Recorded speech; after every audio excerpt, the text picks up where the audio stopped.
नमस्कार। सासाराम के सदर अस्पताल का कल डीएम नवीन कुमार के द्वारा निरीक्षण किया जाना है और इस निरीक्षण पर सभी की निगाहें टिकी हुई हैं। जो भी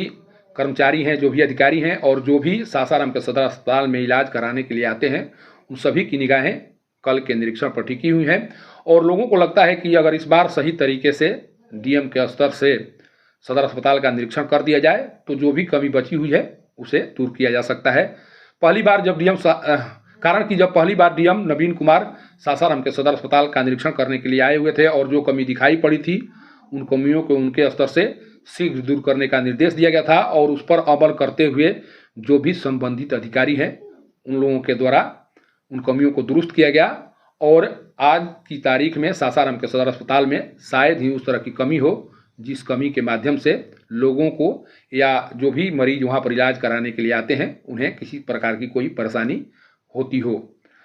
इसीलिए इस बार लोगों की निगाहें टिकी हुई हैं कि जो भी अगर कमी उन्हें दिखाई पड़ रही होगी वो भी इस बार के निरीक्षण के बाद दुरुस्त कर ली जाएगी।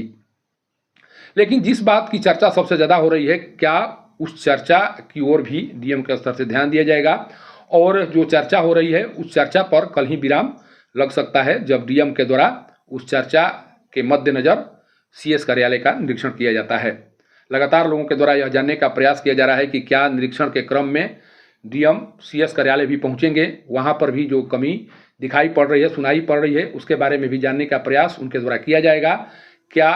जो कमी लोगों को परेशान कर रही है उन कमी को दुरुस्त कराने का प्रयास डीएम के स्तर से किया जाएगा? ये लगातार चर्चा हो रही है और ये चर्चा तब तक से होती रहेगी जब तक से निरीक्षण का कार्य न पूरा कर लिया जाए।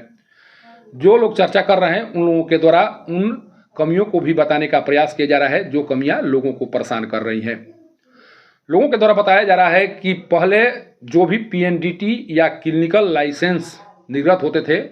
वो सीएस कार्यालय के स्तर से निर्गत होते थे, लेकिन कुछ माह पहले स्वास्थ्य विभाग के द्वारा इसमें बदलाव करते हुए एक पत्र जारी किया गया था, जिस पत्र के अनुसार पहला पत्र पीएनडीटी को लेकर जारी किया गया था जुलाई 2023 में जारी किया गया था। उस पत्र के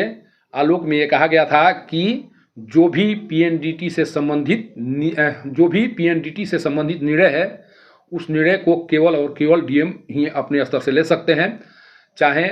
पीएनडीटी से संबंधित लाइसेंस निर्गत करना हो, नवीकरण करना हो, उसे रद्द करना हो, ये तमाम निर्णय जो हैं डीएम के स्तर से लिया जाएगा। लेकिन उस पत्र के जारी होने के बाद भी लोगों का मानना है कि अभी भी उसी तरह के कार्य सीएस कार्यालय में किए जा रहे हैं जो कार्य पहले किए जाते रहे हैं।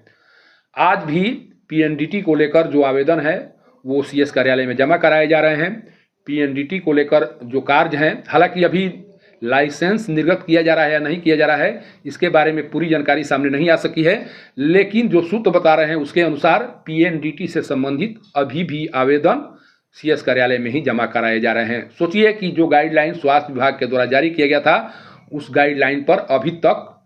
सीएस कार्यालय के स्तर से विचार नहीं किया गया या उस गाइडलाइन में कोई बदलाव नहीं किया गया, जबकि स्पष्ट रूप से स्वास्थ्य विभाग के द्वारा ये निर्देश दिया जा चुका है कि कोई भी पीएनडीटी से संबंधित कार्य है वो डीएम के स्तर से किए जाएंगे। अगर डीएम वहाँ पर जाते हैं, उनके द्वारा इसके बारे में जानकारी ली जाती है, समझने का प्रयास किया जाता है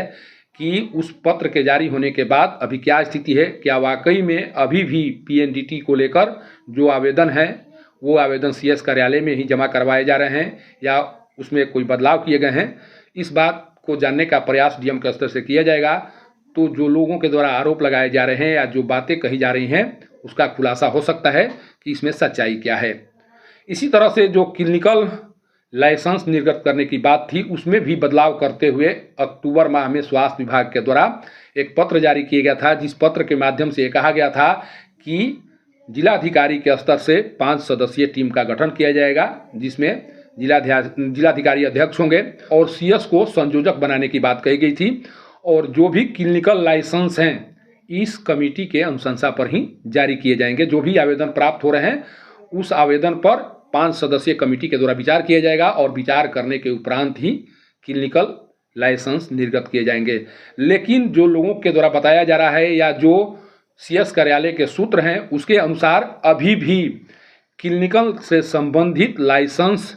सीएस कार्यालय के स्तर से जारी किए जा रहे हैं, आवेदन लिए जा रहे हैं और 5 सदस्यीय कमेटी बनाने की जो बात स्वास्थ्य विभाग के स्तर से कही गई थी, अभी भी वो कमेटी नहीं बनी है। सोचिए कि किस तरह से स्वास्थ्य विभाग के द्वारा जारी किए गए गाइडलाइन को सीएस कार्यालय के स्तर से दरकिनार करने की कोशिश की जा रही है और उसी तरह का कार्य अभी भी किया जा रहा है जिस तरह का कार्य पत्र जारी होने से पहले किया जा रहा था। आखिरकार जब स्वास्थ्य विभाग के द्वारा गाइडलाइन जारी कर ही दिया गया, तब 5 सदस्यीय कमेटी क्यों नहीं बनाई गई?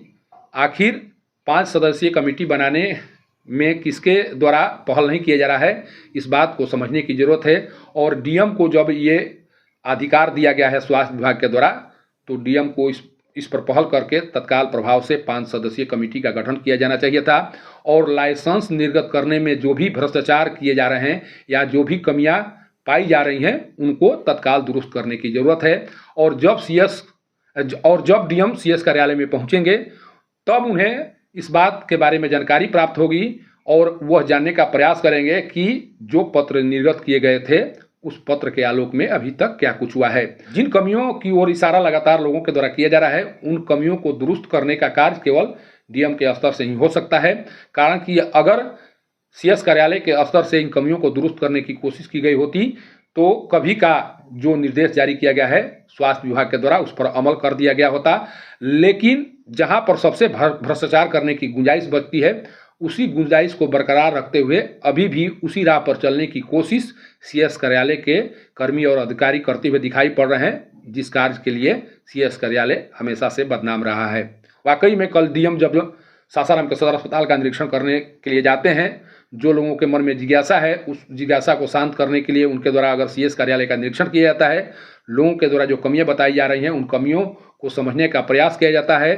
तो आने वाले दिनों में सीएस कार्यालय में बहुत बड़ा बदलाव दिखाई पड़ेगा और यह बदलाव लोगों के हित में होगा। जब तक से इस तरह के बदलाव सीएस कार्यालय में दिखाई नहीं पड़ेंगे, तब तक से जो भी लोग प्रभावित हैं या जो लोग उस कमियों से अपने आप को आहत महसूस कर रहे हैं, उन्हें राहत नहीं मिलेगी और तब तक से भ्रष्टाचार की बू उस सीएस कार्यालय से आती रहेगी, जब तक से इन कमियों को पूरी तरह से दुरुस्त नहीं कर लिया जाता है।